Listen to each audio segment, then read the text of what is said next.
Yay. So actually, I teach the workshops. Sweet. And so it's 1 to 3 at Geek Life, and then I'm gonna like run over here in my Fiesta, and it'll be 4 to 6 here. Actually, 5:30 because there's an event afterwards. So we'll make it quick, but so good, so much knowledge. You'll stand up here. I will give you feedback. It'll be great. Now you can judge me. Okay, here we go. Games Without Language Barriers by Mona Malone. Once upon a time, in a kingdom far, far away, I sort of won a medal at the Italian Special Olympics. When I was 22, I had no interest in a real job.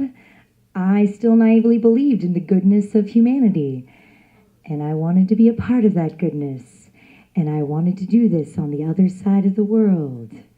After exchanging all of 2 emails with a nonprofit in a small farming town in Italy, I packed up my life and moved across the ocean to be a caretaker to a house full of adults with disabilities and mental illnesses. Wheelchairs, autism, Down syndrome, schizophrenia. You get the idea. I thought that I spoke Italian before I went over there.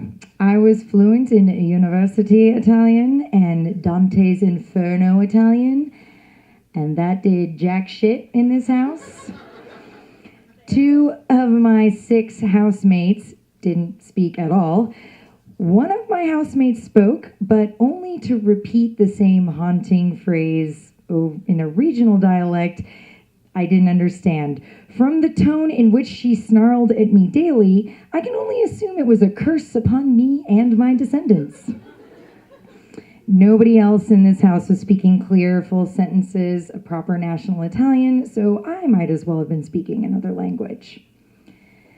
Like one day, I could have sworn they told me it was cookie day tomorrow, and I went to bed with a smile on my face. I kept a blog while I was there, and I even posted on the blog that I was super excited for Cookie Day. Stay tuned for the update on Cookie Day. I still don't know what they really said, but there were no cookies the next day. But lots of laundry. So when I found out that I would be chaperoning some of our residents on a field trip to some sporting event, I didn't even try to imagine what I would find.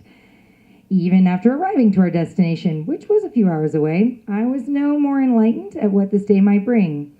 Walking in, I spotted a giant cardboard castle on a hill, not a sporting event with which I was familiar.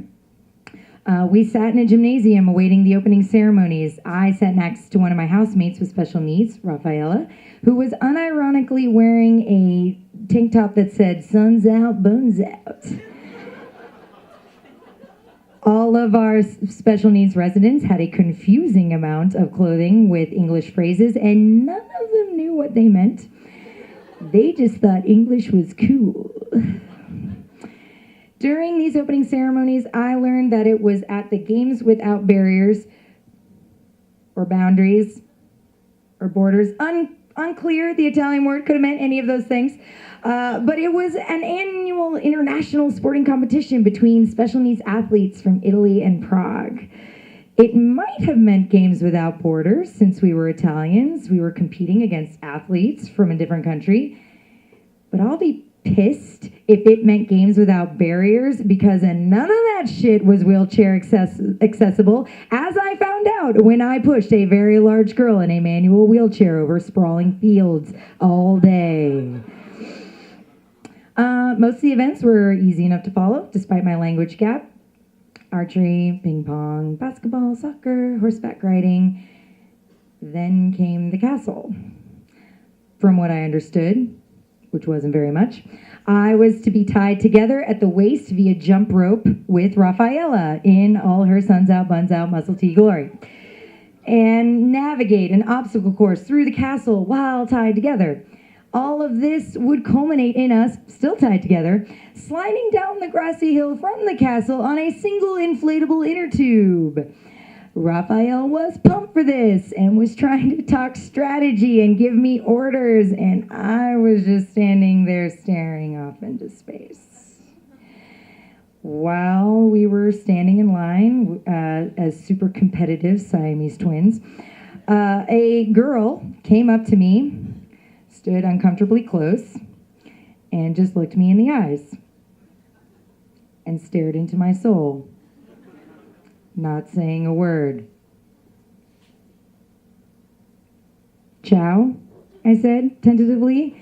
I didn't know if she was from Italy or Prague or even if she had special needs or not. Unblinking, she lunged at me, grabbed my face between her palms, and licked my left cheek from jawbone all the way up to my eyebrow.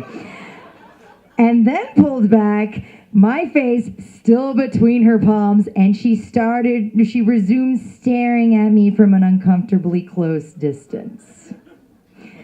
I put both of my hands on her shoulders, turned her around so she was facing the other direction, gave her a little shove to make her start walking, and shouted, "Ciao!" I watched her slowly walk up to another unsuspecting victim and stare into his soul. Like me, he was tied to another person and couldn't escape.